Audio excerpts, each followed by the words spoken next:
Mga master, pwede na muling magkabit ng mga visual aids sa classroom walls ang mga public school teachers. Ito po ay pinapayagan na ngayon ng Department of Education. Sa isa pong article ng ABS-CBN News, ay sinabi po dito ni DepEd Secretary Sani Angara na hindi naman kami stricto dyan ngayon. Kung yun ang gusto ng mga learners at ng mga teachers, pwede naman silang magkabit. Ito po yung naging pahayag ng DepEd Secretary sa DZMM.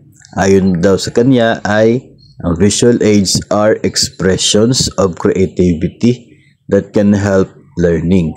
Kung matatandaan po natin mga master, under po ng previous DepEd Secretary na si Vice President Inday Sara Duterte, ay naging stricto po, yung dapat ay walang mga nakakabit sa mga walls para hindi siya magsisilbing parang distraction sa learning. Nakafocus yung mga bata doon sa harapan kung saan nandoon po yung pagtuturo ng kanila pong guro. And ito po ay mismong nagustuhan ng maraming teachers dahil na rin sa hindi na sila gagastos ng mga para ikakabit doon sa kanila pong walls, sa kanilang classrooms. And may iba na rin naman na mas gusto pa rin na maipakita yung creativity nila at gusto pa rin na magkabit ng mga mahalagang impormasyon para pwedeng babasahin ng mga mag-aaral kapag may free time. So ngayon binibigyan na ng DepEd ng choice ang teachers if they wish, kung gusto po nila na magkabit sa mga walls, ay pwede na pong gawin. Hindi po stricto ang DepEd ngayon, pwedeng gawin. So, para bang unti-unting bumabalik doon po sa dati. Pero at least, hindi naman po required na magkabit. Depende na lamang po kay teacher. Hindi required na magkabit, hindi rin naman stricto na nagbabawal sa pagkakabit. So, it's up to the teachers now. Nakadepende na po.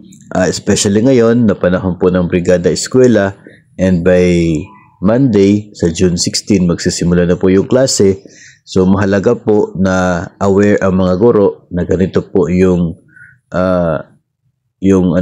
stand ng DepEd. Kasi pagkatapos po magpintura sa mga walls, ay pwede na po sa teacher magkabit ng mga decorations o mga mahalagang impormasyon sa walls na kanyang classroom kung ito po ay kanya pong kagustuhan. Pero kung medyo wag muna kasi wala din naman pong budget si teacher para pabili para sa mga ikakabit dyan sa walls, ay pwede naman na hindi na.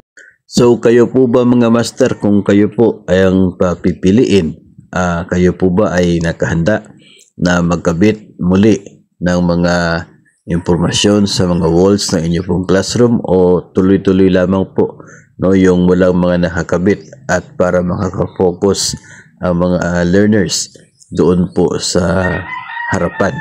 So it's up to you po, paki-comment na lamang po sa comment section kung ano po ang mas gusto ninyo na mangyayari sa inyong pong mga classrooms.